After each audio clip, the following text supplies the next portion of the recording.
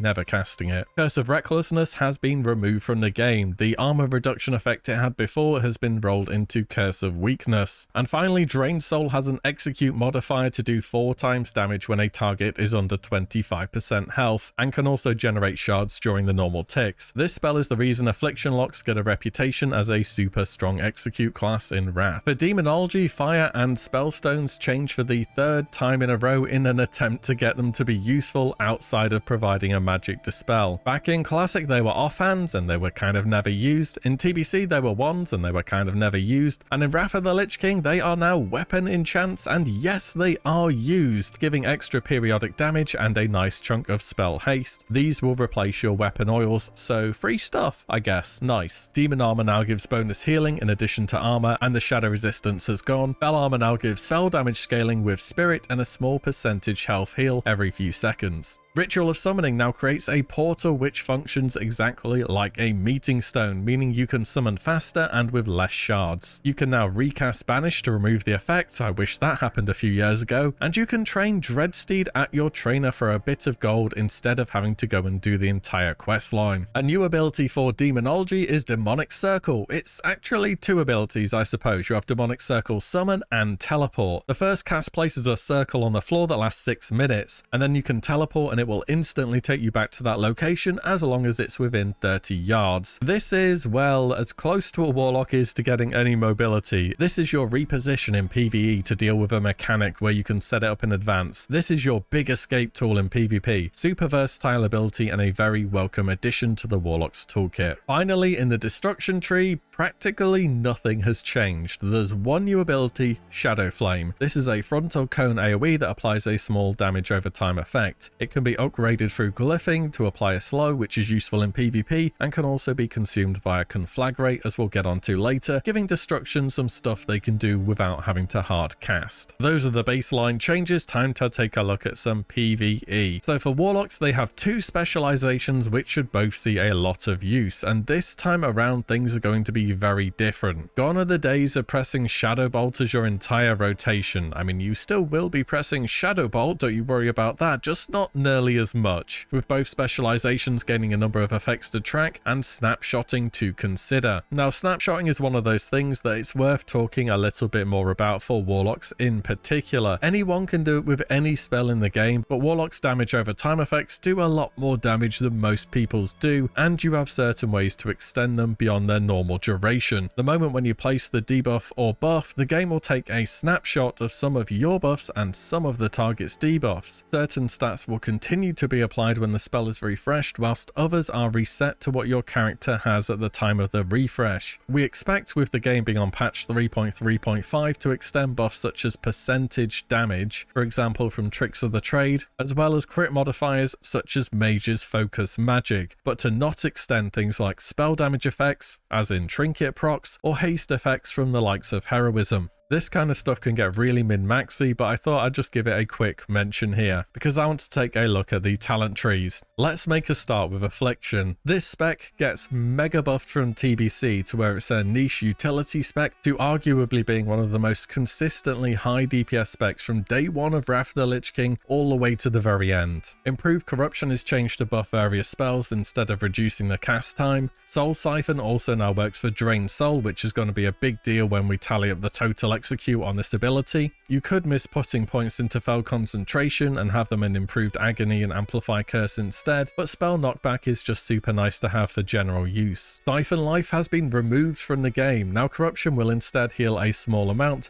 as well as certain spells just get a flat buff. Shadow's Embrace has now been reworked, increasing Shadow periodic damage taken and reducing periodic healing. Improved Fell Hunter buffs your pet of choice a little bit so it doesn't go all the time and is a little bit better, though on some fights they may be so short you don't even bother using a Fell Hunter at all. Shadow Mastery is buffed from 10% to 15% bonus damage and now also applies to your Fell Hunter's Shadow Bite. Eradication is brand new to the tree, giving you a 6% chance to get a 20% casting speed after a corruption tick, which is a pretty huge buff, albeit quite RNG heavy. Malediction is reworked to just buff the power of some of your spells. Death's Embrace is another new talent to give you more execute damage because hey, why not? Pandemic is a massive buff, allowing both Corruption and Unstable Affliction the ability to crit. Everlasting Affliction increases your flat damage by a little bit more and makes it so filler spells refresh Corruption. This talent is why you care about snapshotting Corruption with a high crit and flat damage modifiers active, because you can keep it running forever. And finally at the bottom of the tree is Haunt, a single target nuke that increases damage over time by a further 20%. You just have this up all the time on your main target. Over in the destruction tree, improved Shadow Bolt has been reworked to apply a 5% spell crit debuff on the target, and the other talents here are just to buff Shadow Bolt's damage as it's your main filler outside of execute. Overall, Affliction has been buffed super hard. Damage over time effects that crit, the ability to snapshot, very strong single target damage, Fell Hunter's your go-to pet so you have an interrupt, and one of the best execute phases in the entire game with an insane modifier on Drained Soul damage. Affliction locks use glyphs such as Haunt to add a little bit more flat damage, Quick Decay to fish for more Nightfall and Eradication procs, and Life Tap for some flat spell damage gains. But wait, there's more. Your guild will also want to bring a Demonology Warlock as well. Aside from solid single target damage with good cooldowns and powerful AoE, their unique selling point is a buff called Demonic Pact right at the bottom of the talent tree, which we may as well start with talking about. This makes it so after your demon crits, your entire raid gets 10% of the Warlock's spell damage for 45 seconds. Needless to say, this changes how demonology is played and geared. You want the largest amount of spell damage you can possibly obtain before you send in your demon to score a crit. And then you don't really want to refresh that buff, as it will overwrite the old spell power effect until you really have to, meaning you're going to have to play a pretty macro heavy playstyle if you're really trying to min-max the buff as much as you can, or you just leave your pet on the target all of the time. Either way, you want a demo lock in your raid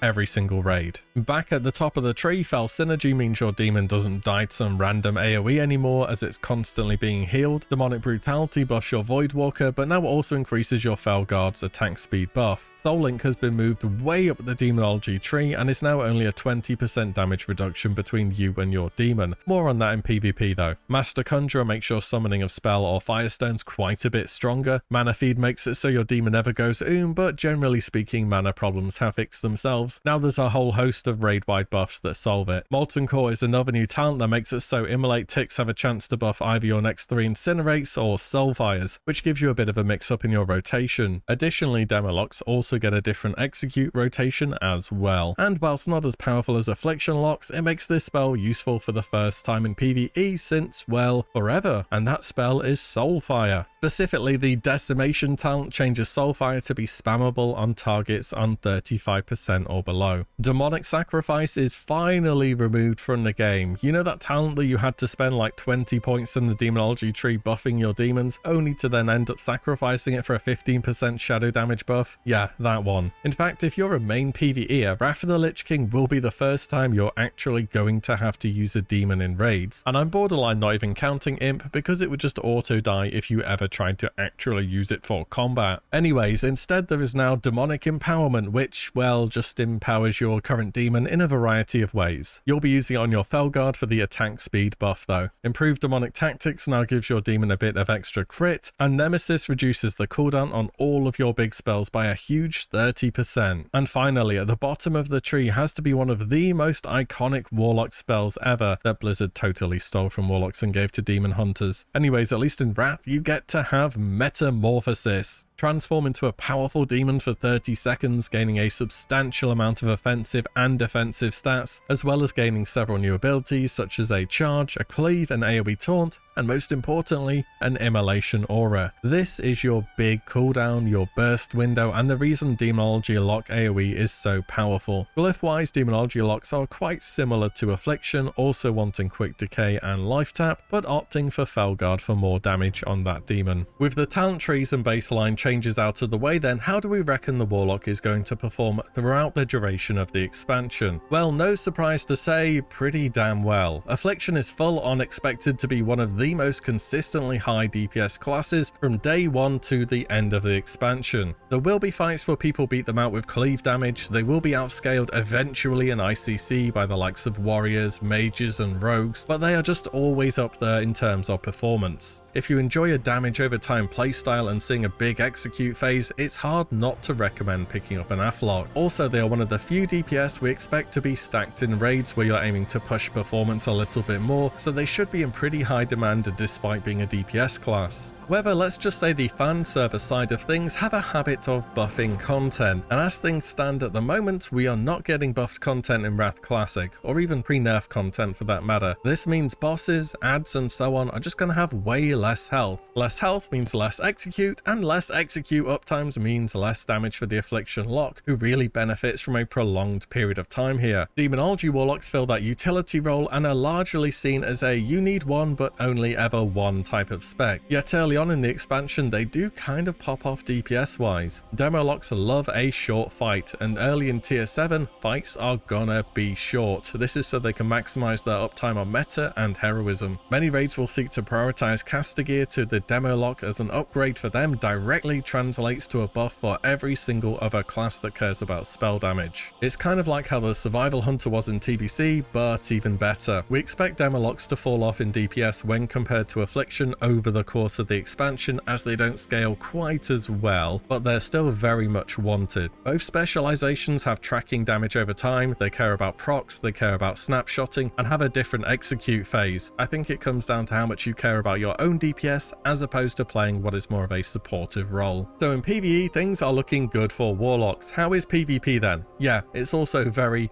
very good. Once again, there are two fully viable specs, both of which play completely differently and fit into different comps, which is the kind of flexibility not many pure DPS classes have. For Warlocks, they can either play Affliction in PvP or Destruction. Now, off the back of talking about Affliction in PvE, let's cover that again. There's not a huge amount of other changes which we haven't already mentioned. Of course, you pick up improved Howl of Terror to make that an instant cast, and over in the Demonology tree, now that Soul Link is way further up in the tree, you're always going to be getting that. You'll also pick up Fell Domination and Master Summoner, so you can get your second pet out near instantly after your first one dies, which you will certainly want to do because Warlocks are way more squishy in Wrath. Improved Fear is another new talent that applies a brief slow after the effect ends, and Curse of Exhaustion is of course taken in PvP to give you that little bit of extra utility. Glyph-wise, Quick Decay is taken once again on top of Corruption, which doubles the effect of Nightfall, and Shadow Flame, which applies a pretty big 70% slow on top of its damage over time effect. Affliction locks in Wrath Arena, play that classic multi-dot high pressure playstyle. Unstable Affliction applies a huge risk of trying to dispel your other periodic effects, and between that you're trying to play around pillars, kiting, throwing out utility curses, and if Drained Soul ever ticks on something under 25% health, it's gonna hurt them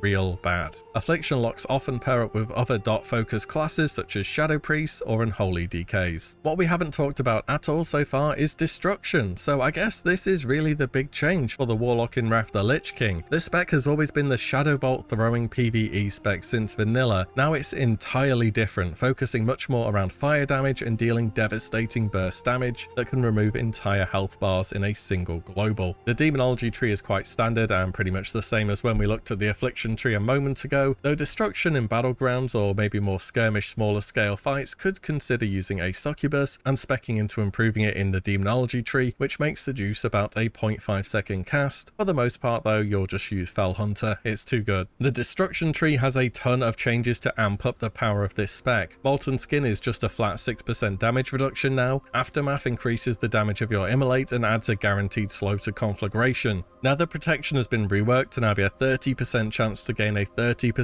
damage reduction against any spell school that hits you. Conflag now deals some of its damage instantly and then a dot effect afterwards. It can also be consumed by Shadow Flame if you need to. The Pyroclasm talent has been reworked, but it's not taken here. It's a decent damage increase, but not from spells you'll be casting too much. Backdraft is new and is such an important talent for your entire burst toolkit. Following a conflag, your GCD and casting time of your next 3 destruction spells is reduced by 30%. The uptime on this is also really good due to conflag having a super short cooldown. Add a heroism on top of this and Destrolocks can send a good 3 spells in the air towards someone before they even know what's hit them. Shadow Fury has had its cast removed, nothing really to add on that, great quality of life change. Empowered Imp is actually such a good talent, and I think it was intended for PvE destruction because unfortunately your Imp is just way too fragile to use in PvP. Fire and Brimstone just adds a bunch more damage against targets with Immolate and some extra crit chance. And the final talent, another iconic, I know I say this word a lot, but it totally is. Wrath is full of talents that have become the centerpiece of class identity. Anyways, another iconic talent, Chaos Bolt. Though in Wrath it probably works differently from how you remember. In recent expansions it's just been a 100% crit chance nuke. That is not the case here. Instead it cannot be resisted and pierces through all absorption effects. Cloak of Shadows on the rogue? No problem. Power Word Shield active? Doesn't matter. Chaos Bolt is one of the ultimate big satisfying single target nuke spells. Did I even mention it looks awesome as well? Destruction uses glyphs like Shadow Flame, Immolate to boost their damage, and Conflagrate so you don't have to constantly be reapplying Immolate. Destrolocks are most often found in comps where they want to land some cross CC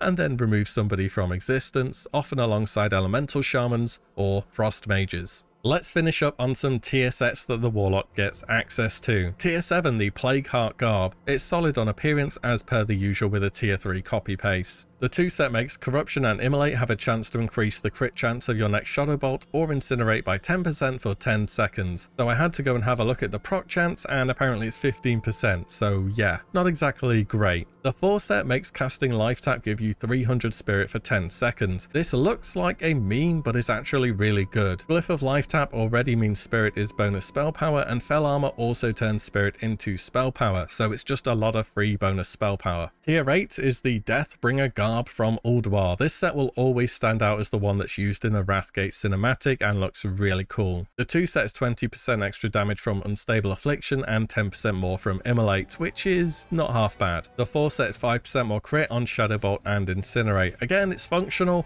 but just not very exciting. Tier 9 from Trial of the Crusader is either Gul'dan or Kel'Thuzad's Regalia. The 2 set is 10% more crits from your pet, and the 4 set is 10% more damage on a bunch of your dots. Again, it will scale well with more gear becoming available, but it's not much of a game changer, nothing to really say here. Tier 10 from ICC is the Dark Coven's Regalia. I have to say it looks good, but not quite as good as the Ulduar set did. 2 set is 5% more crit on a bunch more spells, and the 4 set is probably the only interesting tier locks get this expansion from a gameplay perspective, where dot ticks have a chance to give you 10% more damage for 10 seconds, which can impact things such as snapshotting or just general cooldown usage. So with all that said, now we've checked out the changes to the talents, PvE, PvP and everything in between, can we give an answer to Warlock in Wrath of the Lich King Classic? How broken is it now? Somehow this class goes from being pretty top tier at everything in TBC to even more top tier at everything in Wrath of the Lich King. Warlock is a class you will see represented across all raiding content and arenas. It's got multiple viable specs in PvP and PvE content, a wide range of utility, more interesting rotations, pretty much all the jank from TBC has been worked out and left us with a class in a really strong state. Look, I know I'm saying this as a Warlock player, but I would have rolled them anyway. I just like the class. It certainly helps though when they're in a super good spot for the expansion.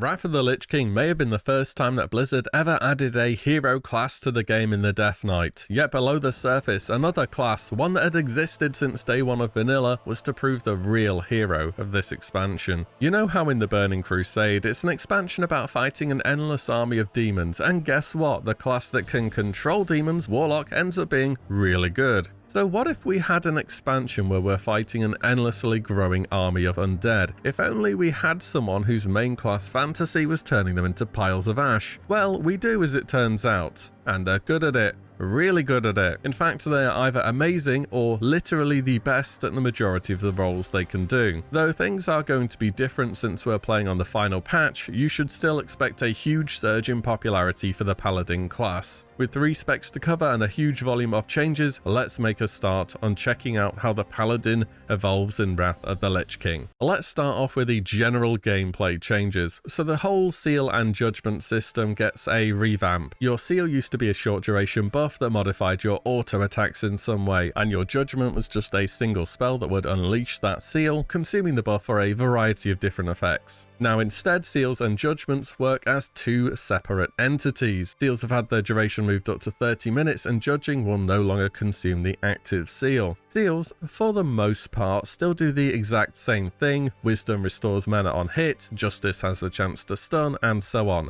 However, the Judgment spell has been split up into 3 separate new spells. You have Judgment of Light, which places a debuff when you or others hit a target, you heal. Wisdom, the same, but for restoring mana, and Justice, so the target can't exceed the normal movement speed. So say for example, you have Seal of Light active, meaning your attacks will restore health to you, and you use Judgment of Wisdom on a target, meaning all attackers against that target have a chance to restore mana. Or you have Seal of Vengeance active, so you're applying a damage over time effect, and you judge Justice, meaning the target cannot exceed normal movement speed. You can refer to each Seal's tooltip for any bonuses their respective judgments will do, but the vast majority are just do a bit more holy damage. So all in all, no more spamming to reapply seals all the time, and make sure you're using the correct judgment for the correct occasion. Next, and possibly the best quality of life feature this expansion for Paladins, certain spells will change from being blessings to hands. This includes spells such as Salvation, Protection, and Sacrifice. More on their new effects later. This makes it so, for example, your mage in your raid decides they're going to try really hard to rip threat on an AoE pull, and you go to use Blessing of Protection on them. You no longer have to reapply whatever blessing you had on them afterwards, as hands on blessings are different spells. In fact, we shouldn't really call it bop anymore, it should be hop, as it's now Hand of Protection. Also very good in PvP, obviously, where you're spamming blessings a lot more. Final general change is that your charger is now learned at your class trainer for a few gold instead of having to go and do that massive quest line. Over in the Holy Tree, there are a couple of noteworthy changes. Exorcism and Holy Wrath have had a a bit of a switch up. Now Exorcism has a cast time, can be used against any target, and will always crit versus undead or demons. And Holy Wrath is now instant cast. It still only affects undead or demons, but will additionally stun them for 3 seconds. Lay on Hands now causes Forbearance, however it has the same effects as previously. Forbearance itself is now 2-minute duration up from 1, and Avenging Wrath cannot be used within 30 seconds of benefiting from something else that caused Forbearance. Divine Play is a new spell for Holy, gain 25% of your mana over 15 seconds, and it reduces your outgoing heals by 50%. This, in addition to a bunch of other effects, is why Paladins really never go as any of the 3 specializations anymore. A lot more to say about this spell later on though. Sacred Shield is another new spell for Holy, applying a buff that lasts 30 seconds. When that target takes damage every 6 seconds, they gain a shield, which absorbs some damage and makes it so Flash of Light has a 50% increased crit chance. Sounds like a pretty small ability, but this is actually insanely good for all areas of content. Again, much more to say about this later. For protection, Blessing of Kings has been removed from talents and is now a baseline spell instead. Hammer of Justice also acts like an interrupt if a target is immune to stuns. Hand of Sacrifice gets mega buffed and it's now turned into a 2-minute cooldown spell, redirecting 30% of damage taken to the Paladin up to a maximum of 100% of the caster's health. Hand of Salvation gets totally reworked. It's no longer this regular 30% threat reduction blessing you just have active at all times. Now instead it reduces 20% of the target's total threat over 10 seconds. Divine Protection is also reworked. It used to be like a weaker version of Divine Shield that you got at low levels. Now instead it's a 50% damage reduction that lasts 12 seconds on a 3-minute cooldown. New to Protection is Hand of Reckoning. This is your single target taunt, and if you're already being attacked it does some holy damage. Important threat generation tool and a controllable taunt for Protection palette is super useful. Finally, Shield of Righteousness. Hey, it's Shield Slam, but it does holy damage instead. Big threat generator, new button to press, scales with block value, another important addition for prop allies. For Retribution, the main changes were to Judgments, which we've already gone over a little bit ago. Apart from that, Hammer of Wrath is now an instant cast spell, so it's finally useful in PvE. The cast time in the past hurt it so badly, resetting your melee swing for a low damage, high mana cost ability was just barely ever worth doing. Now this becomes a strong part of the Paladin's execute rotation. Apart from that, Seal of Vengeance becomes the go-to DPS seal for single target encounters. It now applies a stacking dot on the target, and when at maximum stacks, your attacks deal bonus holy damage. Also, your Judgment scales in damage with the number of stacks the target has. The seal twisting gameplay from TBC is no longer possible in Wrath, so if you weren't a fan of that, then good news here. That is our baseline changes done then, so how about we get onto Paladins in raiding? There is just so much to be said about them here. Let's make a start with Holy, as it goes from being probably the least represented healer in TBC to pretty much the best in Wrath. Balance-wise, Illumination actually gets nerfed again from TBC to Wrath, going from a 60% mana refund on spell crit to 30%. This used to be 100% back in vanilla, by the way. It was insane. Despite this, well, mana isn't exactly much of a concern for the Holy Paladin. Don't worry about this nerf. Aura Mastery gets reworked into a cooldown, either doubling the effect of any aura or making allies immune to interrupts or silences for its duration. Blessed Hands is also new, increasing the utility on Sacrifice and Salvation, though not really needed so much in PvE content. Holy Shot goes down to only a 6-second cooldown, another huge cooldown reduction for this spell since TBC, and makes it so much better and a more consistent part of the Paladin's healing toolkit. Judgments of the Pure gives you more damage on seals and judgments, and also a huge 15% on both melee and casting speed for 1 minute after you land one. Make sure this is active at all times, of course. Enlightened Judgment makes it so you don't have to be sitting in melee distance to refresh your judgment, which is a nice quality of life change and gives a bit of spell hit too, so those annoying resists are less likely. Infusion of Light is a new talent that really powers up Holy's healing. After a Holy Shot crit, your next flash of light will be instant and apply a powerful heal over time to targets with Sacred Shield, and Holy Light gains extra crit chance. Your final talent is why Holy just cannot be matched for incredible single target heals. It's Beacon of Light. Makes makes it so you copy all of your heals to a friendly target for a 1-minute duration,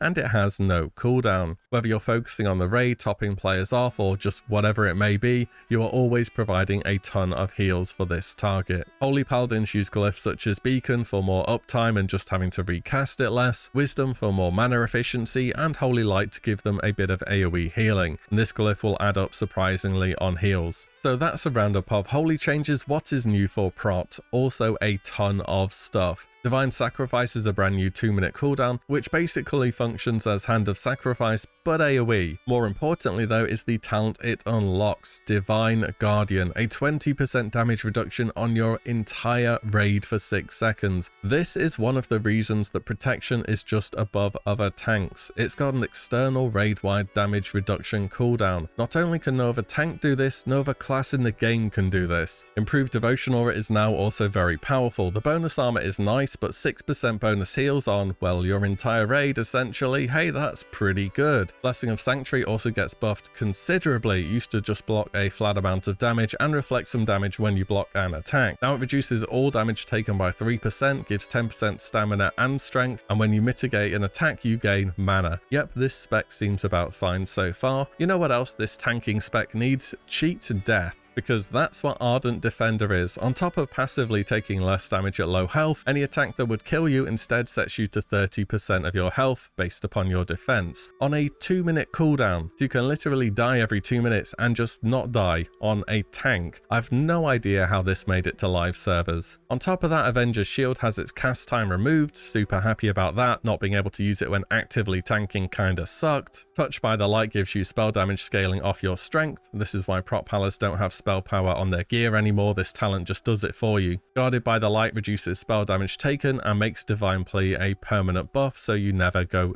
ever. Also, the Spiritual Attunement just above it in the tree too. This used to be a passive for mana gains, now you can just put a point in it here instead. Shield of the Templar reduces damage taken even more and adds a 3-second silence to Avenger's Shield, so you can easily pull in those pesky casters. Judgments of the Just is not taken here. Depends if you need the melee attack speed reduction. Death Knights usually have this debuff covered, and they can also spread it via AoE, whereas Paladins can't. Finally, at the bottom of the tree is Hammer of the Righteous, a short cooldown cleaving attack, which to me always sounded sort of like a cow, and now you can never unhear it either.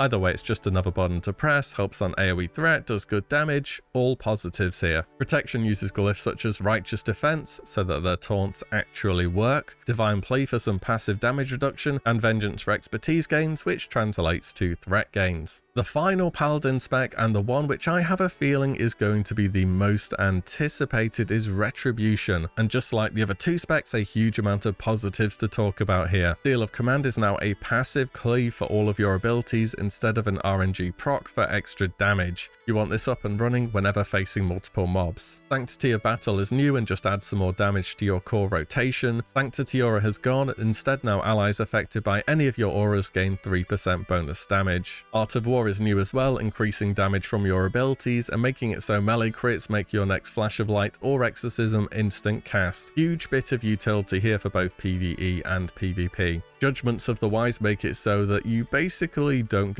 anymore when playing the game, which is great. Sanctified Wrath is another massive talent, making Hammer of Wrath crit very reliably, shaving Avenging Wrath down to a 2-minute cooldown and bypassing 50% of damage reduction effects whilst it's active. Swift Retribution adds 3% physical haste to your raid, simple enough. Chief of Light powers up your utility a bit, adding more power to your heals that you'll be proccing constantly off Art of War. Righteous Vengeance is a simple damage over time effect when your abilities crit, and finally at the bottom of the tree is some good AoE for Retribution Paladin. No longer is it just pressing Consecration, going and then being sad. Divine Storm hits up to 4 nearby enemies hard and also heals for a bit too, because hey, why not? It's also a really satisfying ability to fire off into a pack of mobs and see the numbers just fly up on your screen. Retribution power up further with glyphs such as Vengeance for the bonus expertise, Judgment for some more damage, and Exorcism for the same reason. Also, small side note, Glyph of Sense Undead as a minor glyph gives you 1% more damage against undead when it's active, so be sure to have that on when you're in Nax or ICC. So that's the talent and baseline changes rounded out for the Paladin. How well do we expect them to perform throughout Wrath the Lich King in raiding content then?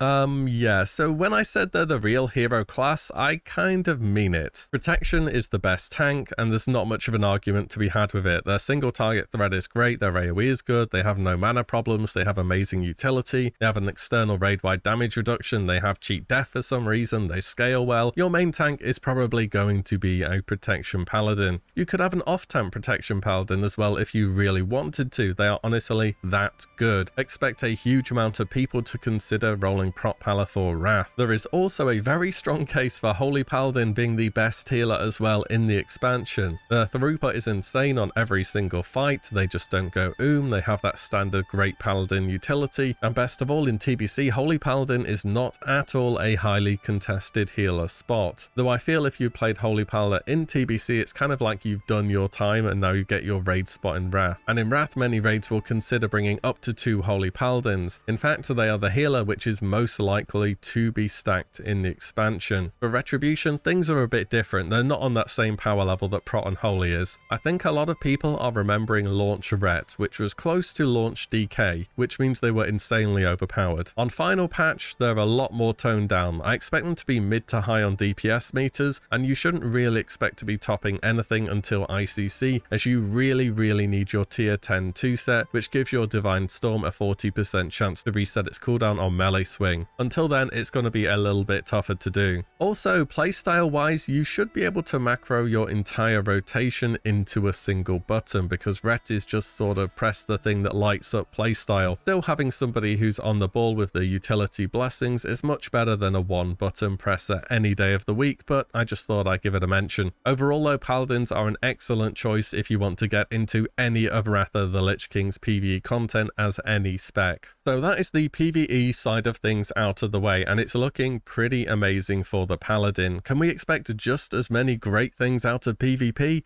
Yes, we can. So if you played TBC as a PvPer, your experience of facing Paladins in the arena is going to be pretty limited. Retribution has a couple of viable comps where they aim to global people, and Holy is rarely played due to its general lack of utility and just being too easy to lock down. This is all going to change massively in Wrath. In addition to arguably being the best PvE healer, Holy Paladins are pretty much the best PvP healers as well. Their toolkit simply gets insanely good. Here's an example specialization, not a huge amount of new things compared to say to the PvE spec. Notable talents taken are Unyielding Faith, reducing the duration of fears and disorients by 30%, improved concentration aura reduces the effects of silences or interrupts a bunch more. Bless Life is somewhat of an optional choice, it's RNG heavy, but it can certainly save you at times if you're being focused constantly as a Holy Paladin. And finally, not to forget, Sacred Cleansing. Sacred Cleansing. So in Wrath PvP, they took so much of the frustrating RNG out of Arena, such as making stun resist effects becoming stun duration reduction effects instead, and then they go and introduce this highly questionable talent. Trust me, if you are a caster, you are not going to like Holy Paladins solely because of this talent. It gives your cleanse a 30% chance to increase the target's resistance to all of poison, magic and disease effects by 30% for 10 seconds. So say a Paladin dispels a random debuff off of their warrior, your Frost Nova or Death Coil or Entangling Roots or just anything, to be honest, has a considerably higher chance to be resisted. Over in the protection tree, it's mainly things we've already talked about for PvE, but improved Hammer of Justice is also taken for some more CC. Overall, Holy Paladin's toolkit is just wildly out of control for Arena. They're super hard to CC, having Hand of Sacrifice and Divine Sacrifice, a much stronger on the move instant cast toolkit with a shorter cooldown on Holy Shock, Infusion of Light for instant cast and Sacred Shield. They can immune all silences and interrupts with Aura Mastery. They suffer 0 spell knockback on heals thanks to their talents. They're crazy mana efficient as per usual with Illumination and Sacred Beacon. Sacred Cleansing is a big middle finger to casters, and Holy Paladins even help burst a lot harder with Judgments of the Pure and an instant cast Hammer of Wrath. Holy Paladin should be the healer you see the most overall in Wrath Arena. Glyph wise, they consider Salvation for another personal cooldown, Holy Shock to reduce its cooldown a little bit more, and Light for some extra heals. Holy Pallies will be seen across a huge range of comps, most notably with Thundercleave, which is Arms, LE Holy, or the infamous TSG, which is Arms and Holy, Holy Pala. Retribution also has quite a few changes and should be seen a bunch more than it currently is in TBC. Talent-wise additions are Vindication that now reduces the target's attack power. It does scales and the talents are just showing the value at a low level, but it's a decent amount at 80. Pursuit of Justice has a disarm reduction effect added onto it, a nice pickup for a talent which you're already taking for the movement speed increase. Divine Purpose gets changed too, now reducing the chance for spells and ranged attacks to hit you by 4%,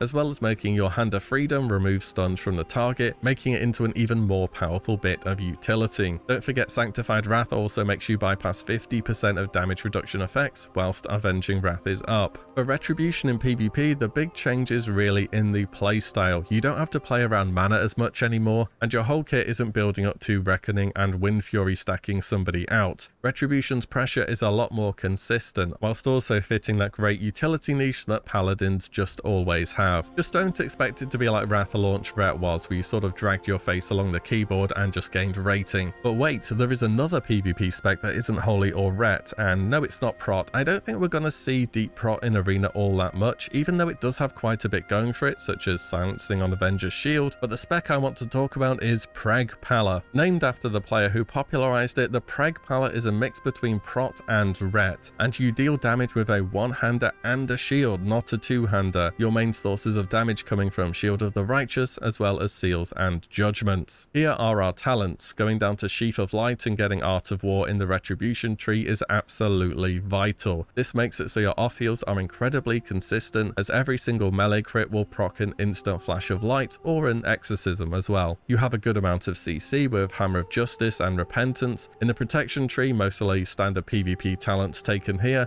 but we also want to go down and get Reckoning. This spec is all about the extra seal damage as well as more chances to proc Art of War, again making those Flash of Lights instant. Finally, one-handed weapon specialization is just a flat 10% damage, and despite this spec wearing a one-hander and a shield, you'll be surprised by both the damage and healing that it is capable of doing, and it shuts down other melee classes hard by just being able to do more everything than they are able to. This spec does need a bit more gear to get going, particularly a fast one-handed spell power weapon is absolutely essential to making it work, so you may not see it all that much until later seasons. Either way, expect to face this monster of a hybrid in Wrath Arena. Preg Pala uses glyphs such as Judgment for more damage, Flash of Light where needed for more heals, and perhaps even Turn Evil versus locks or DKs. You'll often find this alongside classes that can provide a Mortal Strike effect to capitalize on the pressure they generate. Let's round this out on some tier sets then. Tier 7, the Redemption Regalia. The 25-man recolor here is my go-to for Paladin transmog to this day on retail, and it looks amazing. Set-wise for Retribution, the 2 set is 10% more damage on Divine Storm, and the 4 set 1 second less cooldown on Judgments. Both of these are solid damage increases, nothing really more to say. Protection has 10% more damage on Hammer of the Righteous, which is more threat, more AoE, very cool, and 3 seconds more on Divine Shield and Protection. Not sure how necessary defensive increases will be in tier 7, but hey, Blizzard have said they're going to buff Naxxramas, so time will tell. Holy's 2 set is 10% more crit on Holy Shock, which is very good, more heals in general, more chance to proc the likes of Illumination or Divine Infusion, and the 4 set reduces the cost of Holy Light by 5%, which if its cost matters at any point, it's more so early game, so not half bad. Tier 8, the Aegis Regalia from Ulduar. Let's just say looks wise, nothing is going to beat the original Nax 25 recolor for me. The bonuses though are again very good. Ret's 2 set is 10% more damage on Exorcism and Hammer of Wrath, and the 4 set 10% more crit chance on Divine Storm and Crusader Strike. All just good damage additions that certainly add up even if they're not terribly exciting. For Protection, you get more damage on various seals from the 2 set and a big block chance increase after Shield of the Righteous and for 6 seconds afterwards on the 4 set. This is going to have a pretty good uptime overall, definitely helping you in that main tank role. For the Holy, the 2 set gets a small heal over time when Holy Shock crits. Would have been nicer if it contributed a bit more than 15%, but hey, it all adds up for Beacon. And the 4 set makes Sacred Shield proc a little bit more often, which will add up over the course of a fight, I guess. Tier 9, Terralion or Liadrin's Regalia from Trial of the Crusader. Retribution 2 set, Righteous Vengeance can now crit. So this is the talent that places a dot on a target after you crit with one of your other abilities, which which is a pretty nice increase actually. Foresight gives you 5% more crits from judgments, which hey, that's something that procs Righteous Vengeance. That's pretty good. For protection, the 2 set reduces the cooldown on Taunt a little bit and some extra damage on Hammer of the Righteous, and the 4 set reduces the duration of Forbearance a bit and the cooldown of Divine Protection. For Holy, the 2 set is 10% increased duration on judgments, less refreshing them, generally a good thing, and the 4 set increases the effect of Flash of Light on targets with Sacred Shield by quite a bit. Tier 10, the Lightsworn Regalia from Icecrown Citadel. For Retribution, this is what you have been waiting for the entire expansion. The tier 10 2 set gives your melees a 40% chance to reset the cooldown on Divine Storm. This is probably the strongest tier set bonus in the entire game that has been made up until this point in time, and will single-handedly catapult you up the DPS meters. You really need to get this as soon as you can. The 4 set on top of this increases damage on seals and judgments by a massive amount. Tier 10 is just a huge deal for Ret. I would be looking forwards to this. The protection 2 set gets 20% more damage on Hammer of the Righteous, and the 4 set 12% dodge for 10 seconds after activating Divine Plate. And considering Divine Plate itself is only on a 1-minute cooldown, that's pretty good. The Holy 2 set turns Divine Illumination from a really strong healing cooldown into an incredibly strong cooldown, adding a massive 35% bonus heals for its duration. And the 4 set makes your Holy Shock reduce the cast time of your next Holy Light by 0.3 seconds. Overall, tier 10 for Paladins is really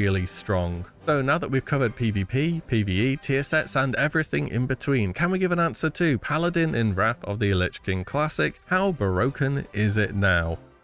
Yes. I think that's the correct answer here. Yes, they're really, really good. Best tank, check. Best PvP and PvE healer, check. Good DPS, becoming very good in tier 10, check. Stacked in raids, yep. Part of nearly all of Wrath of the Lich King's strongest arena comps, yep. This class, without a single doubt, is just overpowered this expansion, and you should be expecting a lot of people to roll it. The Paladin is just a great choice for Wrath of the Lich King, whatever you are into. Out of every single class in the game moving from TBC to Wrath, I would say Paladin is the biggest winner and gets the most improvements by quite a long way.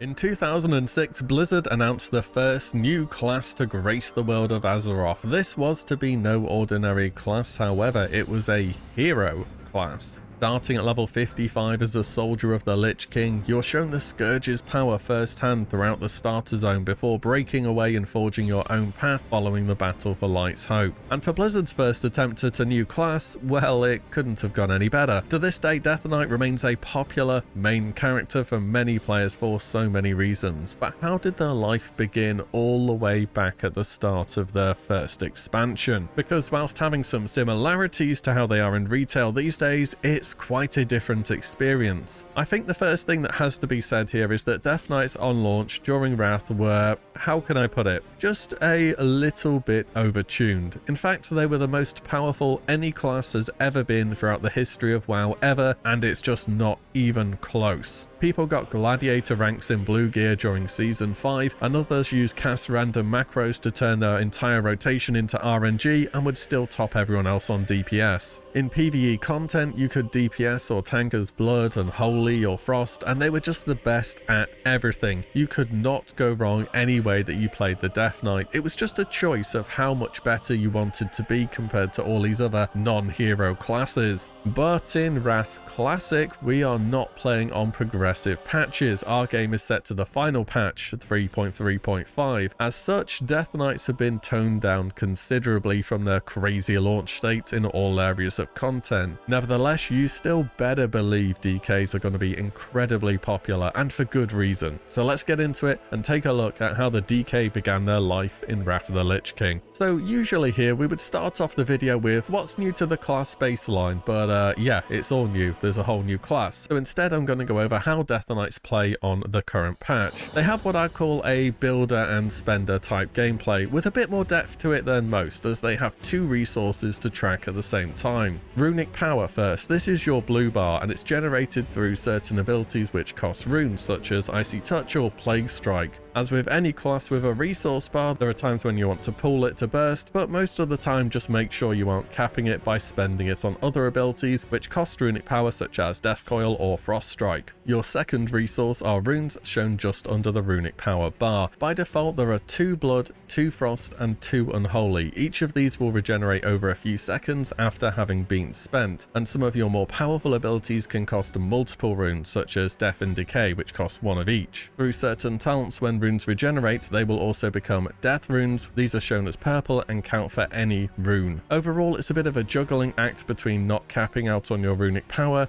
making sure that your runes are in a state of regeneration, and not having huge portions of downtime in your rotation by overusing certain types of runes. Practice through leveling will go a long way to understanding and getting a good grip of this system. Death Knights also have presences, which are kind of like stances, though in Wrath, DKs didn't quite have their talent trees fully tied down to one identity. As such, each presence is, well, very different from how it is now in retail. Blood is the go-to DPS presence, which makes you do 15% more damage and heals you for 4% of damage done. This is mainly for PvE DPSing. Frost gives 8% stamina, 60% more armor contribution from items and 8% less damage taken. Obviously this is the tanking one. And Unholy gives you 15% attack speed and move speed and reduces your global cooldown by half a second. This is mainly for PvP, though it's also great for dungeons or leveling. On top of this, Death Knights also had their own profession, rune forging, which allows them to apply special benefits to their weapons. The main powerful ones that you will see often are Rune of the Fallen Crusader, which gives you a proc that heals you for 3% health and a massive 15% bonus to strength for 15 seconds. This is DPS focused, of course. Razor Ice that applies a stacking debuff, causing the target to take extra weapon damage as frost and increasing the power of your frost based attacks. And Stone Skin Gargoyle, giving some bonus defense and stamina. There's also quite a few niche use rune forges too, like Sword Shattering, giving extra parry chance and reducing the duration of disarms, or Spell Breaking that reduces the duration of silences on you. So hopefully that gives you an idea of what the baseline toolkit looks like for the DK in Wrath. On to raiding then. Let's start with tanking. So by the final patch of Wrath the Lich King, the one we're playing, Blood had really begun to fit into the tank niche, whilst Unholy and Frost were seen more as the DPS-oriented specs for the new class. Though it wasn't till Cataclysm that Blood was formally made into the go-to tanking spec, so there is still some fun and experimentation to be had here. Whilst I'd say if you're tanking raids, just go Blood, it makes too much sense not to, I want to have a quick look at a Frost-centered tanking build just as an example of how flexible the DK talents really are. In the Blood tree, the main talents that I want to highlight are Bladed Armor. This is just going to give you a bunch more attack power and will scale up as your gear improves. Death Rune Mastery allows you to gain 2 death runes after casting a death strike, and that's a lot of death, which can then be used as any rune type. Rune Tap is just a nice short cooldown for some bonus health. Spell Deflection is an interesting one, gives you a chance equal to parry to reduce the damage from a direct spell by 45%. One of the reasons that DK tanks are so good in Wrath is they have so many tools to deal with heavy magic damage. This one is RNG, but if it's proccing, they're taking next to no damage.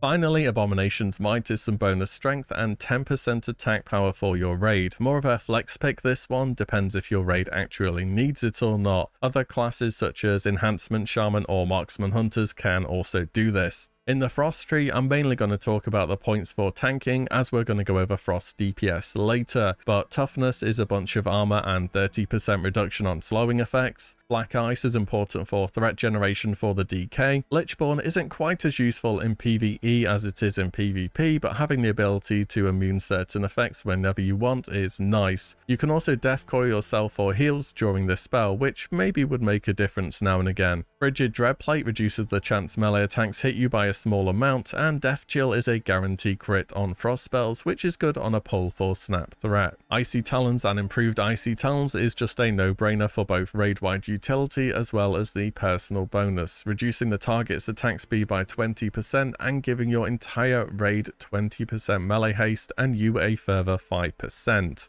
Improved Frost Presence will be taking for the damage reductions. Blood in the North converts a further 2 abilities into death rune generators. Usually DK specs don't have 2 separate talents that do this, so you're going to be swimming in runes as this spec. Unbreakable armor is a short 1-minute cooldown, increasing armor by 25% and strength by 20% for 20 seconds. A huge bonus, big uptime, helps on those scary pulls. What's not to like here? Finally, Acclamation gives a stacking spell resist buff that can help out even more on spell damage heavy encounters. Overall, this is a twist on the traditional DK tank, a two-handed frost rune generating machine that has tons of counters for casters. However, most of the time when DK tanks are considered, they are going to be some variation of blood. This spec of course also uses a two-hander, DKs don't need no shield, and they have the best single target threat generation too, as late in Wrath the Lich King, Blizzard gave Icy Touch a massive threat modifier, and unlike many other tanks, Blood feels much more in control and has a massive toolkit of self-heals. I suppose I have to mention here, but what about Blood as a DPS spec? That worked in original Wrath, right? Well, yes, it did in original Wrath at the start when DKs were busted. I think the best way I can put it is it would be like turning up to a raid in TBC as a Warlock playing a Felguard. You can still clear the raid, you're still going to do decent damage, but destruction will beat it every single time with the same group and gear. You can put points into Blood as a DPS and try it out, but don't really expect great things. I did a video not so long ago where I talk about all the weird and wonderful specs of Wrath if you want to check it out though. Also, if I tried to cover every variation of DK that could potentially work, the video would be way too long. So anyways, Blood tank, let's talk about that. Here's an example of a spec. Blade Barrier decreases damage taken by 5% when blood runes are on cooldown. This one should have a very good uptime when tanking. Veteran of the Third War is just a big old pile of stats to improve your combat performance. Mark of Blood is a bit of a weird one. I think a lot of people wouldn't take it, but it has niche uses, particularly on bosses that are constantly AoEing the raid or when they attack very fast. Either way, I think one of the things that makes Blood as a tank so fun is how many cooldowns they have access to, so I'd be taking it either way. Hysteria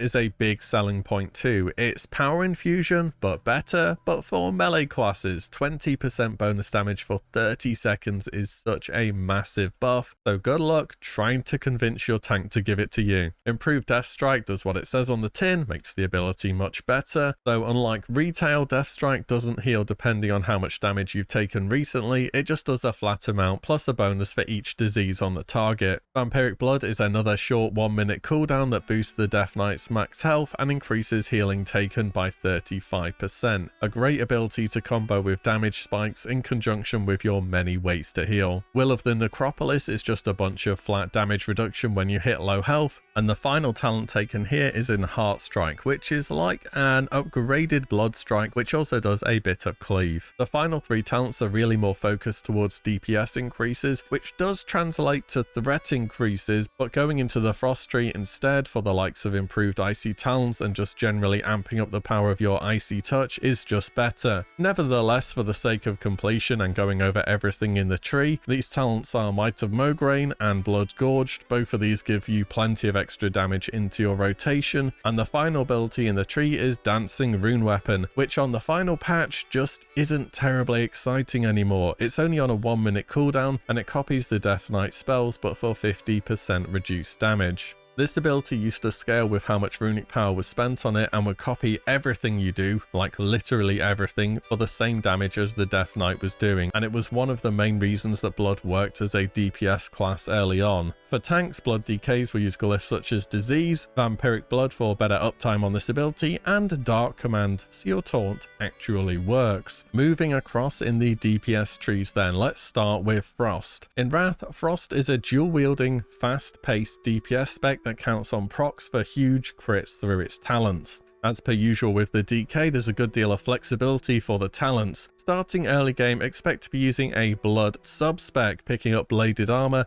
as well as Dark Conviction for bonus crits. Though later on, you should be moving over to an Unholy one instead. In the Frost tree, Nerves of Cold Steel are vital if you're dual-wielding for the extra damage and hit chance. Annihilation is mandatory, making it so Obliterate no longer consumes diseases on the target. Killing Machine is part of the proc-based gameplay, giving melees a chance to guarantee a crit on your next Frost ability. Glacier Rot is just a nice bit of bonus damage, not too much to say about that. Merciless Combat is your execute modifier in your rotation, 12% bonus damage from your main abilities against targets under 35% health. Rhyme is the second part of your proc-based gameplay, a 15% chance after Obliterate to make Howling Blast reset its cooldown and be free. Threat of Thessarian is the other reason you care about dual wielding when you're Frost, causing your offhand to deal damage at the same time. Guile of Gorefiend is there to add a bunch more damage to your big spells, and Frost Strike is your runic power spender for this tree, instantly attacking with both weapons for frost damage, of course bypassing all armor. Thunderstalker is just more damage against targets with Frost Fever and a bunch of expertise, and your final talent point will be put into Howling Blast, a short cooldown powerful AoE hitting all enemies nearby hard. Add some procs on top of this and you can really start to delete enemies. Frost DKs can put out some of the best short-term AoE bursts with a bit of luck. Frost uses glyphs such as Disease, Frost Strike to reduce the cost of this ability, and of course Obliterate for some big damage gains. The second DPS spec for DKs to consider is Unholy. This is the spec that can quite literally do everything. Well, apart from tank, that is. In fact, it probably could on easier content. Anyways, it's great at leveling, you get a ghoul pet, it's amazing in PvP and PvE. Unholy just overall is a beast of a spec, but we're going to start with the PvE side of things again. As per it was with Frost, there is an earlier game build and a later one, though it's quite a similar tale. The Blood sub-spec is expected to perform a little better earlier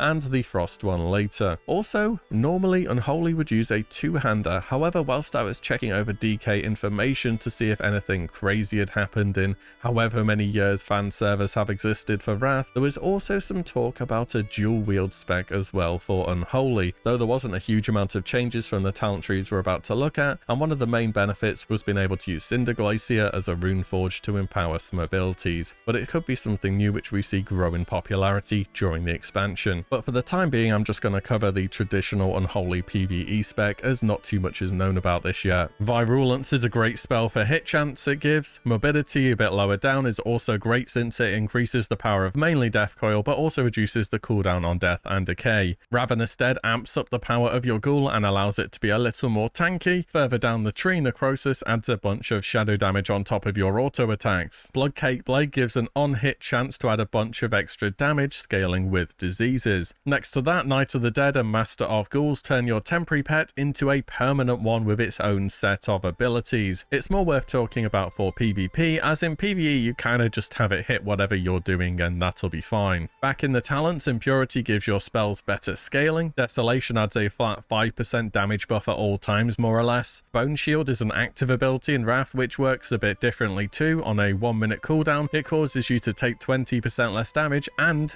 deal 2% more damage as well. Crit Fever and Ebon Plaguebringer by themselves are already good reasons to bring an Unholy DK. This essentially makes your diseases passively apply Curse of Elements to the target, and you can spread this to all of the nearby targets easily via Pestilence. Very good talent here. Wandering Plague is why Unholy starts to really scale with AoE. A chance equal to your crit for your disease ticks to be an AoE hit is absolutely huge. Scourge Strike is the big new spender ability, dealing a whole bunch of physical damage as well as some shadow damage. Rage of Rivendare towards the bottom of the tree is just a bunch of extra damage once again. And finally, your last talent point will be spent in Summon Gargoyle, a powerful 3-minute cooldown that will deal very high damage to your main target, and of course it will scale with your active buffs. Unholy uses glyphs such as Dark Death for more damage, Icy Touch for the same reason, and Ghoul to make your pet scale even better. So now we've had a talk through the specs in PvE, how do we think Death Knights are going to perform overall throughout Wrath? The answer is very well. Usually when a class has multiple DPS specs, they start with one at the beginning of the expansion and then swap to the other later as it begins to outscale it. Death Knights don't do this. You will happily have both a Frost and an Unholy DK in your raid from day one to the end of the expansion. It's not even bad to have more than one of either spec too. Both DPS specializations perform very well, with Unholy caring more about stacking raw strength for scaling, while Frost is expected to go the route of armor pen eventually. The only potential problem is if this dual wield Unholy spec becomes meta, then there suddenly is way more competition on one-handers. Still, your Ret and Fury warriors are going to be happy about it, aren't they? As for tanking as Blood, you are also super happy to have one of them in the raid at all times. They're very self-sufficient efficient. They offer a ton of utility through being able to spec into 20% melee haste and 10% attack power. They give a physical DPS hysteria. They have the best bar non-single target threat. Expect to see many 25-man lineups take a Blood DK and a Prot Pala as the standard tanking duo. Also, it kind of goes without mentioning really, but this is the new class. As of making this video, there are currently 0 Death Knights in the game, and raids will want at least 3.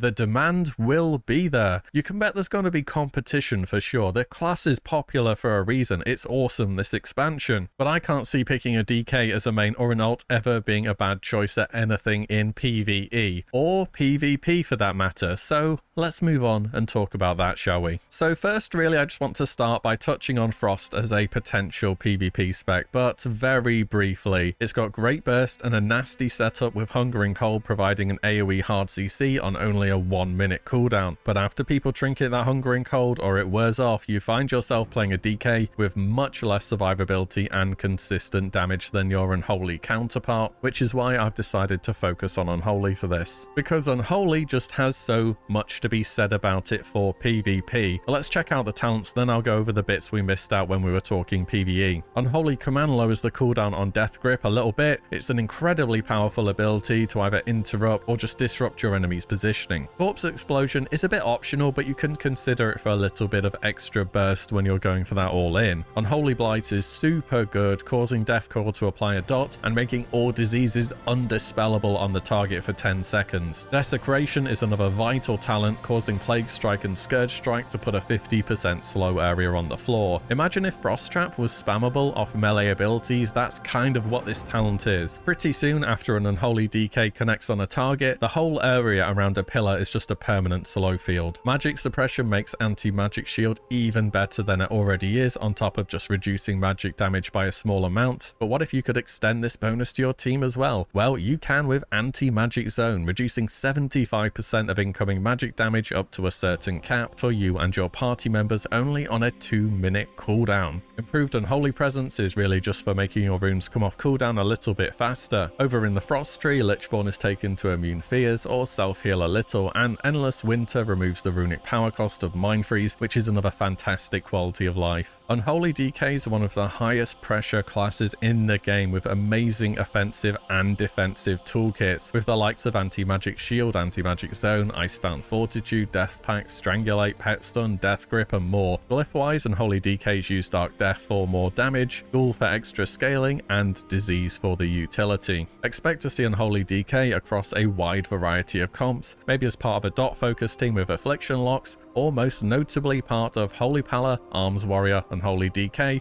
or more commonly known as TSG. So let's finish up on some tier sets then, starting off in tier 7, the Scourge-born Battle Gear. Hey look, it's tier 7 where Blizzard had no tier 3 to copy from, and you know what? They still absolutely smashed it with this tier set. This is my favourite Death Knight set they've ever made. The tier 7 25 recolor is just bis. Add an Armageddon on top of it and that is the DK look for me. That is how they should be. Set bonus wise, there's one made for DPSing and one made for tanking, but throughout Wrath of the Lich King, DKs didn't really have a defined this spec is supposed to do this role, so all the sets kind of benefit all the specs in one way or another. The DPS 2 set increases crit chance of Obliterate, Scourge Strike, and Death Strike by 5%, and the 4 set makes those abilities generate 5 extra runic power. Not half bad as far as tier 7 sets go, it's going to add a little bit to your overall. For tanks, the 2 set increases the crit chance of Plague Strike by 10%, and the 4 set increases the duration on Icebound Fortitude by 3 seconds. This is pretty underwhelming as far as tier set bonuses go and changes the class very little. Tier 8, the Dark Runed Battle Gear from Ulduar. For DPS, the 2 set increases the crit chance of Death Coil and Frost Strike by 8%, and the 4 set adds a further 20% bonus damage per disease for abilities that scale with them. Overall, a notably larger DPS increase than tier 7 would have been, though not really doing anything to change the way you play the game. For tanks, the 2 2 set is an increase to damage on Rune Strike, and the 4 set is Anti-Magic Shield also grants you 10% reduced physical damage taken. Again, like tier 7 for the tanks, doesn't seem very good bonus wise. Rune Strike works out overpowered does for warriors, but it's on next melee and it generates bonus threat. As for Anti-Magic Shield, it's something you want to use on magic damage. If there's no magic damage on a fight, will a 10% DR make that much difference? Maybe it will, maybe it won't. Tier 9 from Trial of the Crusader is called Tira or Thessarian's Battle Gear. For the 2 set, you can proc 180 strength for 15 seconds. This is apparently a 50% proc chance with a 45-second internal cooldown, which is okay. The ICD is kind of long though. The 4 set means Blood Plague can crit. Hey, that's pretty good, especially for Unholy. When you're on cleave heavy fights, that will start to add up. For tanks, the cooldown on Dark Command, that's your taunt, is reduced by 2 seconds, and Blood Strike and Heart Strike deal 5% bonus damage. The 4 set reduces the cooldown on Unbreakable Armor, Vampiric Blood, and Bone Shield by 10 seconds. Finally, tier 10 from Icecrown Citadel, the Scourge Lord's Battle Gear. This is actually a close rival to tier 7 in the looks department for me, especially the 25 heroic set with the helm that looks like the Spire of ICC. Super cool design, really like that. For DPS, the 2 set is just a bunch more damage on your entire rotation pretty much. It certainly adds up even if it's not terribly exciting, and the 4 set makes it so when all your runes are on cooldown, you gain 3% more damage for 15 seconds. This will alter how you play a little bit, and you'll want to make sure that you're maintaining that buff as much as possible. For tanks, the 2 set is 20% more damage on Death and Decay. Death Knight AoE threat is okay, but it could certainly be improved, so it's not bad in that regard. The 4 set is a 12% damage reduction for 10 seconds when you use Blood Tap. This ability is only on a 1-minute cooldown to begin with, so a nice extra little damage reduction for the DK to fit in their cooldown heavy kit. So now that we've had a look through the Death Knight in their launch expansion at Blood, Frost, Unholy, PvE, PvP, tier sets and more, can we really give an answer to what to expect from choosing a Death Knight in Wrath? I think you should expect nothing short of an amazing experience. It's true that they have been massively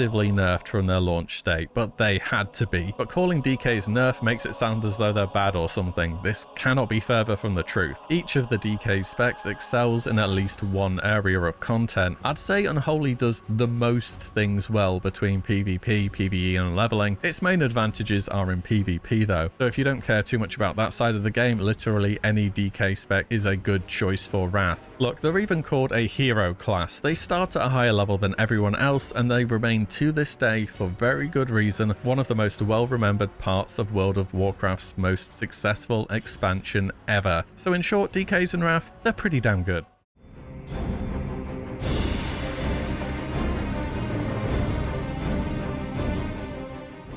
The final class in the Wrath of the Lich King series is here. Have I saved the best for last, perhaps?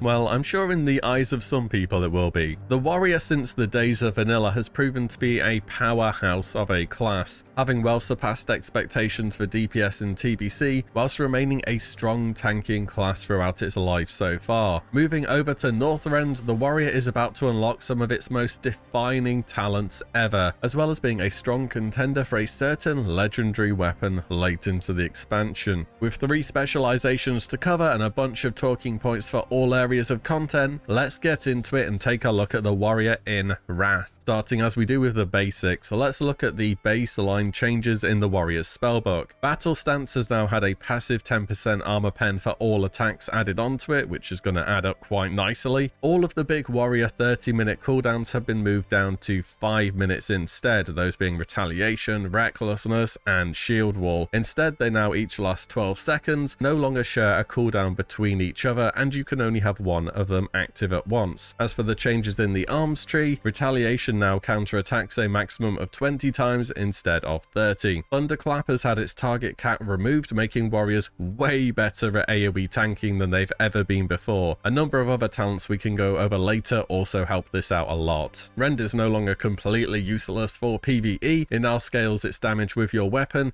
and new ranks will also hit harder against high health targets. More of a change that arms warriors care about, as we'll see in the talents later. New to the arms tree is Heroic Throw, instantly throwing your weapon at the target and causing high threat. This exists so warriors don't have to range pull with a bow anymore. Warriors also get Shattering Throw that applies a 20% armor reduction debuff on their target for 10 seconds. Also in PvP, Shattering Throw will remove immunities such as Ice Block or Paladin's Divine Shield. In the Fury tree, Berserker stance now increases critical strike chance by 3% but increases all damage taken by 5%. Recklessness gets, well, completely gutted. Seriously, rip this ability. It now makes your next 3 abilities crit instead of everything critting for its duration. You also take 20% more damage whilst it's active. Bonus rage damage from Execute now gets capped at 30, so you won't be hitting quite as hard as it does at the moment. New to Fury is Enrage Regeneration, a new defensive on a 3-minute cooldown. Consume an Enrage effect, healing 30% of your max health over 10 seconds. And in Wrath, it's not hard to always have an Enrage active either,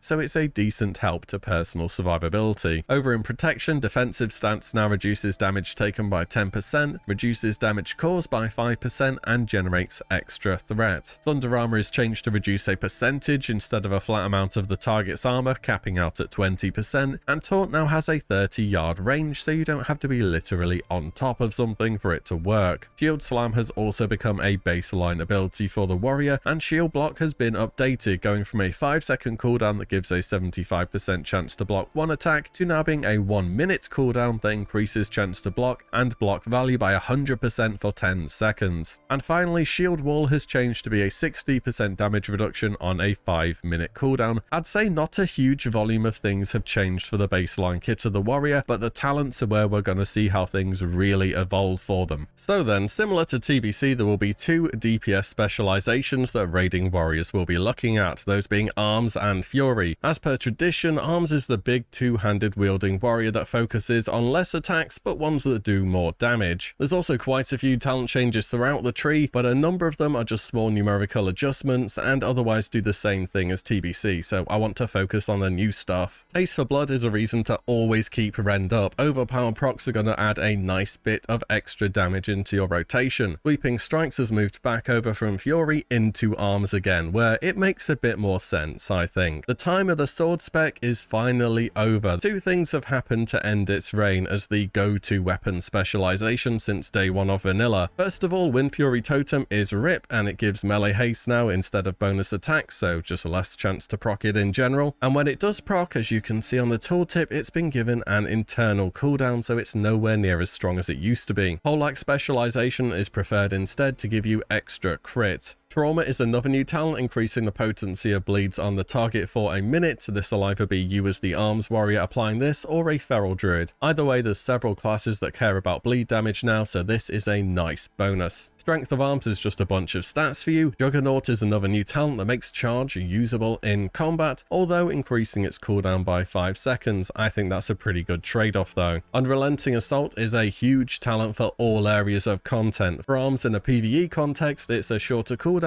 and more damage on Overpower. Blood Frenzy increases your attack speed a little bit and adds a 4% physical debuff to your targets. A second great bit of utility for the Arms warrior here. A bit further down the tree, Sudden Death gives Arms another proc, a 9% chance on melee to be able to use Execute whatever the target's health is at. Towards the bottom of the tree, Wrecking Crew enrages you, giving 10% more damage. And your final talent has to be one of the most fun abilities Blizzard have ever come up with. What if we took Whirlwind and just made it so you spammed it for like 6 seconds and became immune to everything? Well, ladies and gentlemen, they made it and they call it Blade Storm. On a super short 1-minute cooldown, become a Whirlwind of Steel, dealing huge AoE damage to nearby targets. It procs your bleeds and all your debuffs, it enrages you, and it leaves you with basically a full rage bar when you come out of it. Big fan of this ability, always been really fun. Arms uses glyphs such as Mortal Strike for some more damage, Rend for the extra duration, and of course Blade Storm, because we want to be using more Blade Storms. But warriors tend to not stay Arms forever, because as the inevitability of gear progression happens, more crit and armor penetration becomes available, and they will turn into late game scaling machines, and eventually Fury will take over as the go-to warrior spec. Again, in this talent tree there's quite a few bits to go over. Armored to the Teeth is a nice extra bit of attack power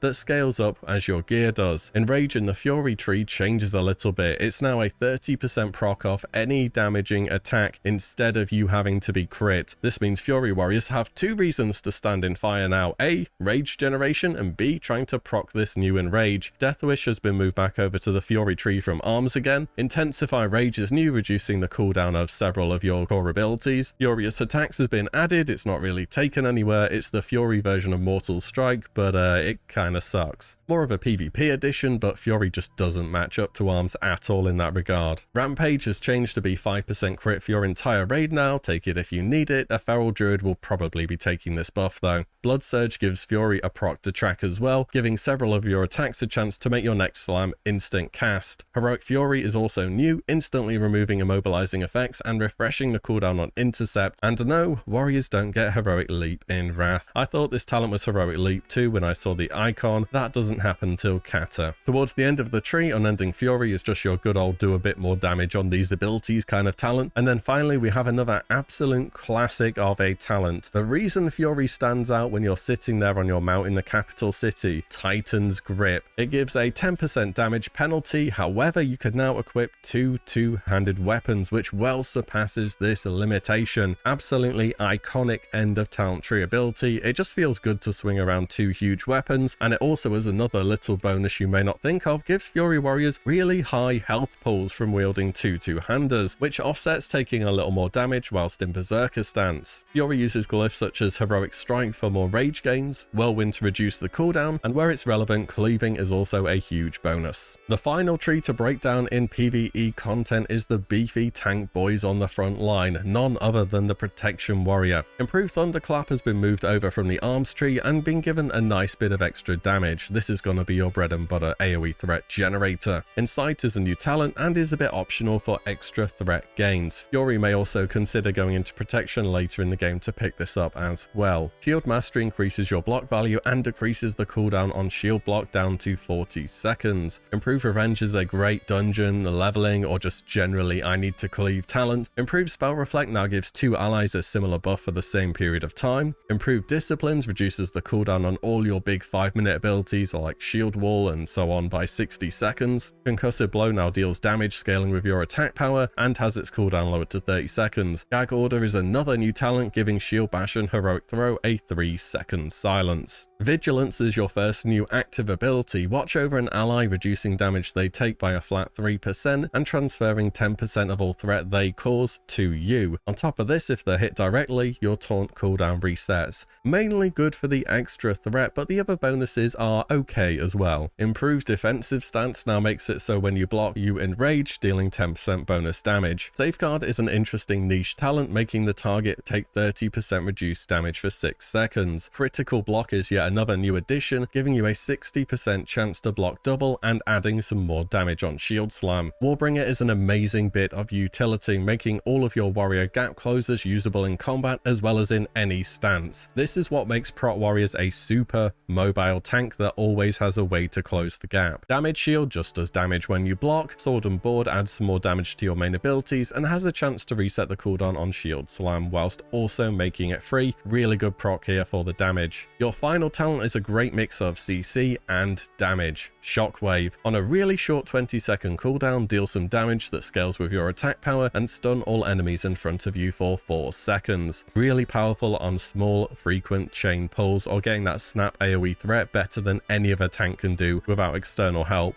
Protection Warriors use glyphs such as Taunt, so, you know, Taunt works, as well as a Last Stand and Shield Wall for a few more consistent cooldown options. So with all that said, how do we reckon Warriors are going to perform in PvE this expansion? Well, this is gonna have to be a bold prediction because I can absolutely say Warriors totally outperformed expectations in TBC. It was very much expected they wouldn't be coming online damage-wise until tier 6, where they begin to gain access to loads of armor penetration gear. In reality, as soon as you had your Dragon Strike and some tier 5 gear, Fury was already very capable of topping DPS. Well, as long as you gave it a proper group, but that's how TBC raiding is in general. And wouldn't you know, for Wrath of the Lich King, it's supposed to be the exact same script. Play arms early, be middling on the DPS, providing more of a utility role. Tier 7 Fury is expected to be way low down on the damage meters, exceptions perhaps on a few fights where you can cleave a lot, but generally speaking. And not till Trial of the Crusader will Fury really start to consistently rise up the ranks, and by ICC at the end of the expansion with your armor pen cap, Fury will be capable of putting out some of the best DPS in the entire game. Will the predictions be right this time? Maybe. What I will say is if the main thing that matters to you in raids is how high you are on the meters, I don't see why for tier 7 at least you wouldn't pick something like a Death Knight, a Rogue or a Warlock, and then swap main later once it's more of a sure thing. Still, DPS Warrior has surprised us before, and only time will truly tell. And hey, maybe you get to play the underdog 2 expansions in a row and be strong early and incredible late. Because even though the game's old, even though many people have played it on their own servers time and time again, it's never been re-released by Blizzard. Things can change, things can be discovered. Give it a good old grain of salt. As for protection, it also gets a bad reputation in Wrath of the Lich King. It's sort of similar to feral tanks, however, because I can tell you people will clear all of the content with prot warriors. It's just the other tanks have that little bit more than it. For PvE content, protection excels in dungeons with their AoE threat. Thunderclap gets its target cap removed, shockwave, revenge, and so much more. They can do everything. In raiding content, now that crushing blows are no longer relevant, their ability to always mitigate these attacks hasn't really been replaced by something which is equally as valuable. They have strong cooldowns, but other tanks have strong cooldowns. And whilst they mitigate physical attacks well,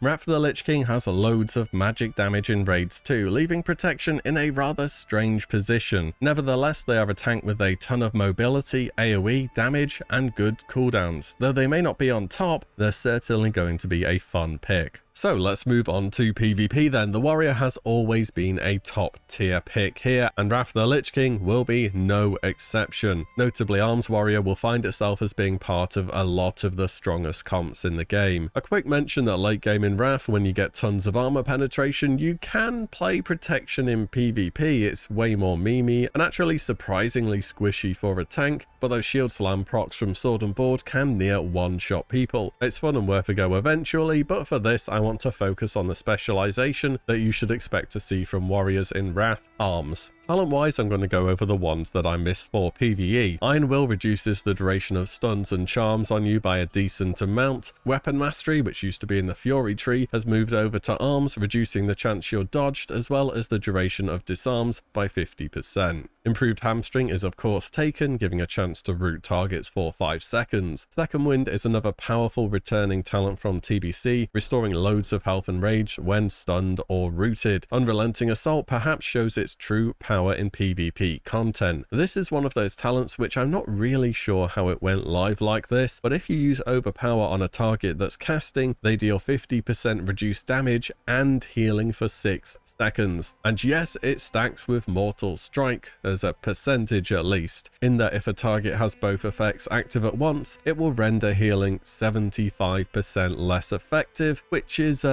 yeah, that's a big number. This is why Arms Warrior damage is kind of unhealable. Of course, Bladestorm at the bottom of the tree is your counter to CC effects across the board, and it can even be used as an escape if you really need it to. It's a super versatile ability. You can get disarmed out of it though, and a lot of classes have disarms now in Wrath. Even Marksman Hunters and Shadow Priests have disarms. Over in the Fury tree are 2 returning talents from TBC in Blood Craze, restoring 6% of total health over 6 seconds after being crit, and Piercing Howl as a good utility AoE slow. On top of the insane pressure warriors can put out with Mortal Strike and Unrelenting Assault, they can charge in combat, they can cleave your entire team with sweeping strikes, they have a disarm and AoE fear, and you will see just how tanky they get. For real, between Blood Craze, Second Wind and Enrage Regeneration, they heal way more than you would expect by just kind of existing. Warriors, as per usual, expected to need a little bit more gear to get going. In fact, I think casters are kind of going to be bullying them early game when they have low resilience. But a bit later on in this expansion, Arms is an absolute monster PvP specialization. Arms in PvP uses glyphs pretty similar to PvE actually, in Bladestorm for the reduced cooldown, Mortal Strike for more damage, and Hamstring, which is also great when it works together with the talent, giving you a 25% chance to root. Let's wrap it up on some of the tier sets then. Tier 7, the Dreadnought Battle Gear. DPS wise, the 2 set gives Salam 10% damage, which is pretty minor in that it's gets a filler ability for arms and a proc for fury. The 4 set gives your bleeds a 10% chance to make your next ability cost 5 less rage. For tanks, the 2 set adds 10% more damage on shield slam, and the 4 set increases the duration of shield wall by 3 seconds. The 2 set's nice, extra damage, extra threat, not much to add on top of that. As for the 4 set, I mean, Blizzard said they're going to be buffing Naxxramas, but I'm not sure this is really going to be relevant. Next up, tier 8, the Siege Breaker battle gear from Ulduar. The 2 set Slam and Heroic Strike crits have a 40% chance to give you 150 haste for 5 seconds. Again, depends on how much rage you have to spend on these filler abilities really. Even then, it's less than 5% haste for 5 seconds, it just seems about okay. The 4 set is 10% more crit chance for Mortal Strike and Bloodthirst, not very exciting, more damage, very cool. For tanks, the 2 set increases the crit chance of Devastate by 10%. Blizzard really enjoy giving prot warriors more damage this expansion. The 4 set makes a bit more sense. Shield block also makes you take 20% less magic damage for the duration. Not half bad, but you want a cooldown like this to be used on melee attacks really. Tier 9 is Rin or Hellscream's battle gear from Trial of the Crusader. DPS 2 set Zerker Stance gives 2% more crit, that's 5% passive total, and Battle Stance gives 6% more armor pen, so 16% total. Better than it looks because it's a passive bonus which is going to affect absolutely everything you do. The 4 set increases the crit chance of Slam and Heroic Strike. By this point in time, we should really start to see warriors scale up, and these will go a long way to help that. For tanks, the cooldown on Taunt is reduced by 2 seconds on the 2 set, as well as a bit more damage on Devastate. The 4 set reduces the cooldown on Shield Block by 10 seconds, that'll mean it's up every 30 seconds when talented, which is actually pretty good. And now for the big boy tier, the, I don't know how you say it, Lord's Battle Gear from ICC. DPS 2 set, when Deep Wounds does damage, you have a 3% chance to gain a massive 16% attack power for 10 seconds. Amazing scaling potential on AoE fights or where you can cheese a bit of cleave, stacks up well with cooldowns, even if it's a bit RNG heavy. DPS 4 set means your proc effects from your rotation will instead have 2 stacks, fire off a bit faster, and you have more time to weave them into your rotation. Super cool set bonuses here for the DPS warriors, no wonder they get so good by ICC. Finally, protection, 2 set, Shield Slam and Shockwave get 20% more damage. Okay Blizzard, you want to give tanks damage, don't you? At least you can give them a good amount like this. The 4 set Blood Rage no longer costs health, instead makes you absorb damage equal to 20% of your max health. Another powerful defensive cooldown to add into your kit here, not half bad either. So now we've had a little look over the warrior in PvE, PvP, tier sets and more. Can we really give a good answer as to what to expect from this class in Wrath of the Lich King Classic? It'll be one to watch for sure. I'm interested to see whether fan servers got it right this time. It's full on expected for warriors to be way down the DPS meters for a good while early game, but again they are well known to scale like absolute machines and should be a safe bet to be high on the DPS meters by late game. Protection also gets a bit of a bad reputation as mentioned earlier. I think a good bit of it is just protection paladins are unreasonably good this expansion, so it's kind of hard to justify bringing another main tank unless you have somebody who's dead set on playing prot warrior. In PvP, again expected to be a slow starter and gear dependent, but another late game force to be reckoned with, alongside an even better toolkit for PvP than they already have in TBC. You know, Wrath of the Lich King was really the era of a class being flavor of the month. We don't really have that in Classic anymore, now we only have one balance patch. Maybe warriors in Wrath will be the tipping point where people do start choosing to play them as we get later on into the expansion. Either way, warriors are just a fun class to play. Even if you're not topping the DPS or the best tank early, you're playing that a long game. It's only a matter of time before you start hitting the big numbers. Oh, and there's this two-handed weapon too called Shadowmourne. I don't know, I heard it's pretty good for PvE and PvP. That might be something you want to think about long term as well. Those are my impressions on the warrior though. Let me know what you thought, whether you tried one back in the day or whether this will be your first spin with Wrath warriors.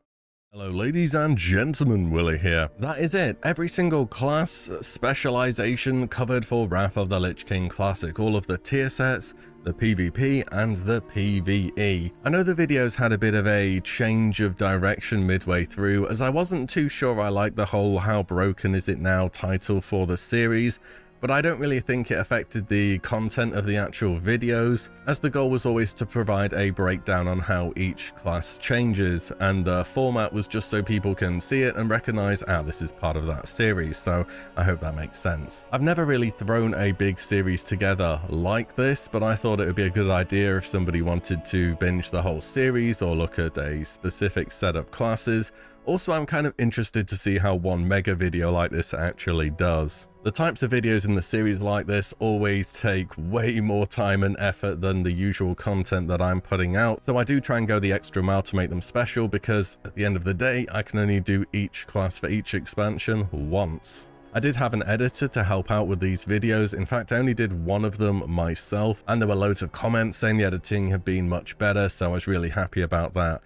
That was kind of also the reason there was a few more sponsors on these videos compared to my usual content as well. I do have my 3-year YouTube full-time anniversary, whatever you want to call it, coming up relatively soon, and I was planning about talking a bit more about what things look like from my perspective of making videos, how it is, and so on and so forth. So I will do that around the end of August, I believe, if that's interesting at all. That will be it for the WotLK Classic class guides then, back to the normal content for me. If you made it from the start of the video to now, then congratulations, or if you're just watching this part for any specific reason, thanks for sticking with the channel. I've got plenty of content planned for WotLK and around Classic in general, and I hope I helped you choose your class or just learn a little bit more about them. That is it though. As always guys, thank you all so much for watching and listening in, and I'll see you all on the next one very soon.